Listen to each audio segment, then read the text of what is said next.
Salut à toutes et à tous et bienvenue dans le guide de la photo ratée. Dans cet épisode, je vais partager avec vous 10 astuces et raccourcis super utiles qui vous permettront d'être beaucoup plus efficace dans votre travail de retouche, de gagner du temps et d'accéder à des fonctionnalités malheureusement souvent méconnues de Lightroom. Allez, c'est parti.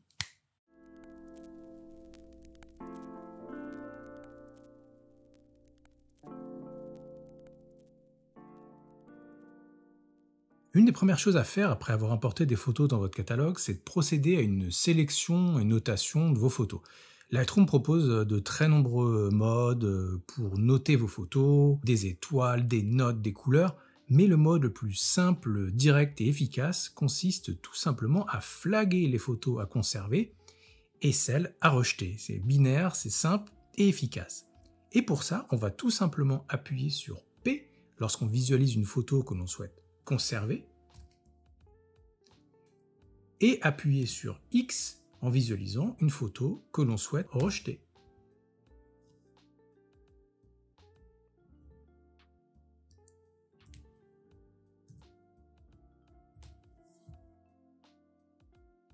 Dans la bibliothèque en mode gris et aussi au niveau du film fixe affiché en bas de l'écran, vous verrez un petit drapeau blanc sur les photos à conserver en haut à gauche de chaque photo et un petit drapeau noir avec une croix sur les photos à rejeter.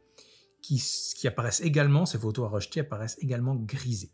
A noter que ce raccourci fonctionne dans le module bibliothèque et également dans le module développement. En bonus, une fois que vous avez flagué vos photos, cliquez sur CTRL Backspace, retour arrière, sous Windows et commande suppression si vous êtes sur Mac, ça permet de supprimer les photos rejetées du catalogue ou d'effacer carrément ces photos de votre disque dur pour vous focaliser uniquement sur les photos que vous aurez sélectionnées.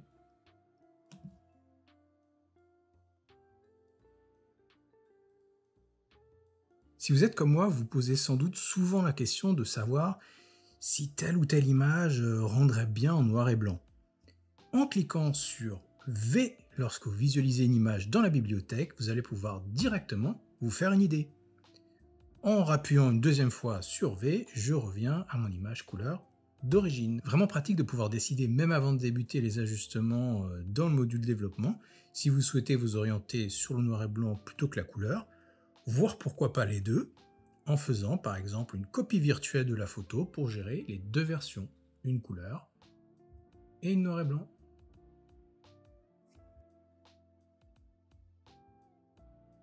Dans le module développement, vous pouvez recadrer vos photos en utilisant la fonctionnalité de recadrage qui se trouve tout en haut des panneaux de retouche. Par défaut, un guide est affiché sur la photo pour vous permettre de vous guider dans ce recadrage, et c'est un modèle très classique qui vise à symboliser la fameuse règle des tiers. C'est utile, mais vous pouvez tout à fait souhaiter vous affranchir de cette règle, et heureusement d'ailleurs. En cliquant sur O, vous allez pouvoir naviguer parmi 6 options différentes pour vous guider dans le recadrage de votre photo. Donc affichage des tiers, affichage de diagonale, carré, triangle, rectangle d'or, spirale d'or, rapport largeur-hauteur et grille. De quoi guider votre créativité.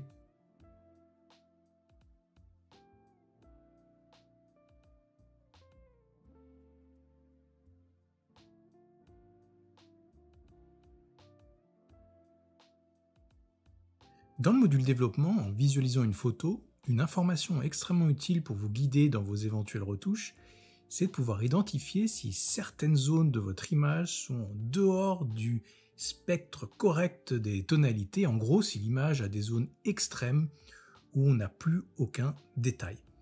On dit alors dans ces cas que les blancs sont cramés et que les noirs sont bouchés. C'est ce qu'on appelle l'écrêtage ou clipping en anglais, qui est plus répandu comme terme d'ailleurs. En cliquant sur la touche J, ces zones extrêmes sous-exposées vont apparaître avec un masque en bleu, et les zones extrêmes surexposées vont apparaître avec un masque en rouge.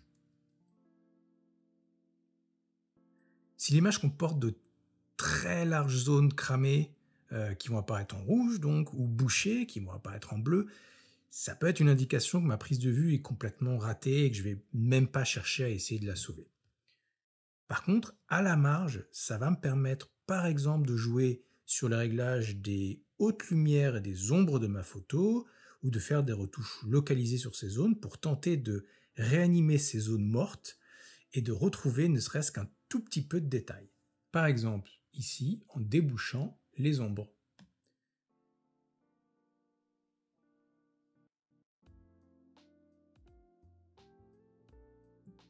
Et dans ce cas-là, en jouant sur les hautes lumières.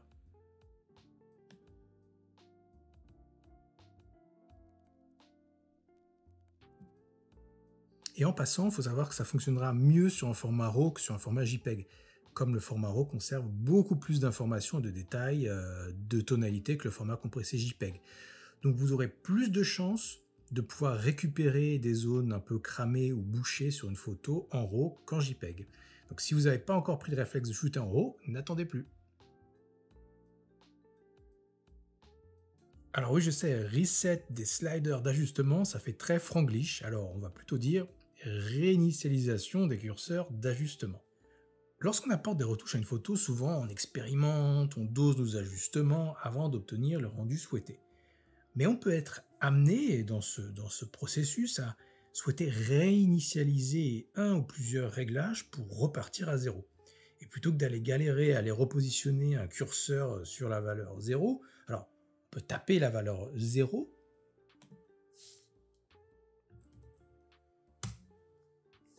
mais encore plus rapide, c'est de double-cliquer sur le nom du curseur à réinitialiser. Par exemple ici l'exposition, si je double-clique sur l'exposition, je réinitialise la valeur d'exposition. Là où c'est encore plus intéressant par rapport au temps qu'on peut gagner, c'est que ça fonctionne par groupe de curseurs également. En double-cliquant sur tonalité par exemple, donc ce groupe d'ajustements, l'ensemble des ajustements de tonalité seront réinitialisés et ça fonctionne sur l'ensemble des groupes de curseurs d'ajustement. Ce raccourci, c'est un de ceux que j'utilise le plus, c'est la touche Y pour le avant retouche, après retouche dans le module développement.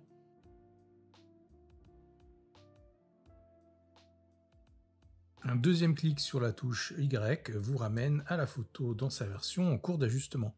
Rapide et efficace pour contrôler à tout moment votre travail d'ajustement et de retouche. Quand on prend une série de photos, même juste séparées de quelques secondes, on a parfois un rendu d'exposition qui varie, notamment quand on utilise un mode de prise de vue automatique ou semi-automatique, où l'appareil va mesurer la lumière et donc ajuster l'exposition de la scène à chaque prise de vue. Donc mettons que vous souhaitiez ajuster l'exposition des photos d'une même série. Donc dans cet exemple, j'ai 3 photos d'une même série, c'est-à-dire des photos prises à la suite de la même scène avec les mêmes conditions de lumière. Donc la première chose qu'on va faire tout simplement, c'est d'aller ajuster assez logiquement la première photo jusqu'à trouver l'exposition qui nous convient. Comme sur cet exemple ici, ma première photo, j'ai très légèrement sous-exposé la scène, et on va dire que c'est l'exposition qui me convient pour l'ensemble des photos de cette série. Mais comme chacune des photos de cette série ont une exposition de base légèrement différente les unes des autres, je ne vais pas pouvoir simplement appliquer le même réglage.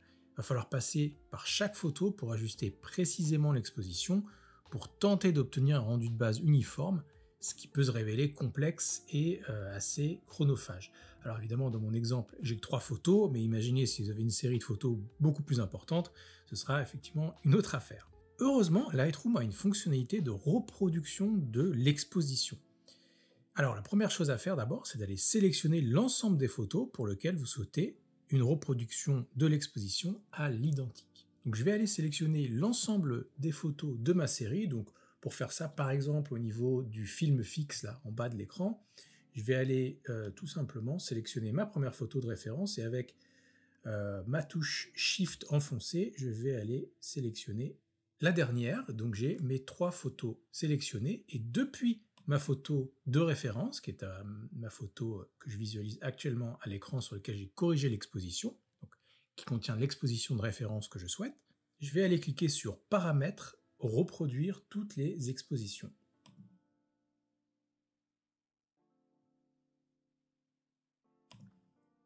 Et Abracadabra, l'ensemble des photos de cette même série ont maintenant la même exposition. Lightroom a fait le boulot précis d'ajustement relatif de l'exposition sur chacune des photos. J'ai donc maintenant un rendu cohérent entre les différentes photos de cette même série.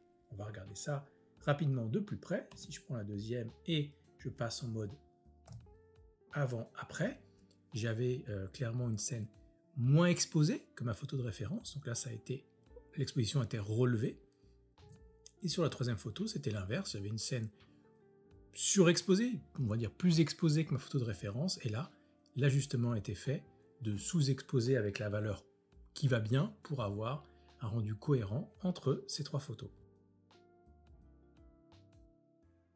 Qu'on soit dans le module bibliothèque ou en train de faire des retouches et ajustements dans le module développement, il faut avouer que parfois l'interface de Lightroom peut paraître un peu chargée et rendre difficile de se focaliser uniquement sur la photo. En appuyant sur L lorsque vous visualisez une photo, vous allez tout simplement abaisser la lumière de l'affichage de l'interface. En appuyant une fois, plus sombre, en appuyant deux fois, voilà, je ne vois plus que ma photo. Et si j'appuie une troisième fois, je reviens à l'affichage par défaut. Donc c'est un raccourci et une fonctionnalité vraiment très utile pour ne plus être distrait par tous les éléments extérieurs à votre photo et vous focaliser uniquement sur votre photo et vos retouches. Par défaut, Lightroom affiche une couleur d'arrière-plan neutre derrière vos photos, un gris moyen.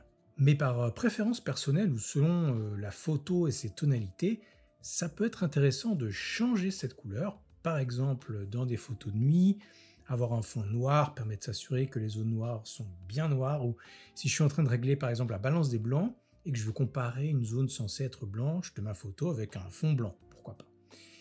Avec un clic droit sur la zone autour de ma photo, donc l'arrière-plan, cette zone tout autour de la photo, Lightroom va me proposer de choisir une couleur d'arrière-plan différente, blanc, gris clair, gris moyen, gris foncé, gris très foncé ou noir. Donc en deux clics, vous avez la possibilité de changer cet arrière-plan. L'outil de netteté est puissant dans Lightroom, mais le problème c'est que c'est assez difficile de bien voir l'effet des différents curseurs de cet outil. Ce qui fait qu'on a parfois un peu tendance à trop les pousser, ce qui peut engendrer un rendu artificiel. La solution, c'est de maintenir enfoncée la touche Alt de votre clavier sur Windows, touche Option si vous êtes sur Mac, en même temps qu'on apporte des retouches sur les différents curseurs du réglage de la netteté. Alt Option avec l'ajustement du gain, la photo passe en mode noir et blanc, ce qui nous permet de mieux voir les contrastes et la netteté des contours sans être gêné ou trompé par les contrastes des différences de couleurs.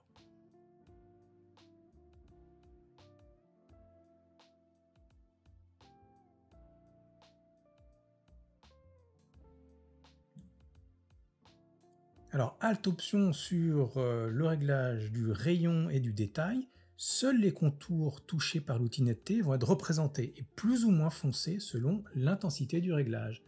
Alors avec le rayon, voilà ce que ça donne.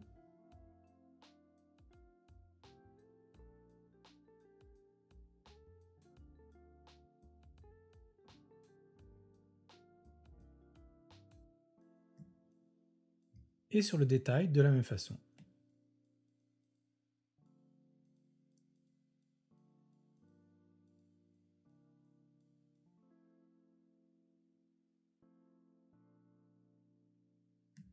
Et enfin, Alt Option avec le réglage du masquage.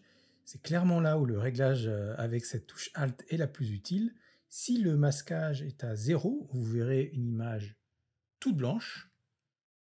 Les zones blanches de la photo, ça veut dire que l'outil netteté aura de l'effet. Les zones noires, par contre, ne seront pas concernées par les corrections de l'outil netteté. Elles sont donc masquées. Donc, en ajustant, on peut définir effectivement la taille du masque et en l'occurrence ici, vouloir uniquement apporter de la netteté sur les contours du chapeau et du modèle.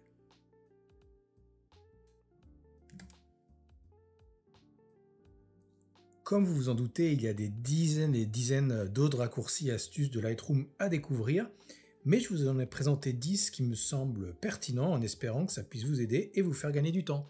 A très bientôt pour un nouvel épisode et n'oubliez pas le plus important, il n'y a pas qu'une seule façon de réussir une photo, mais 1000 de la rater.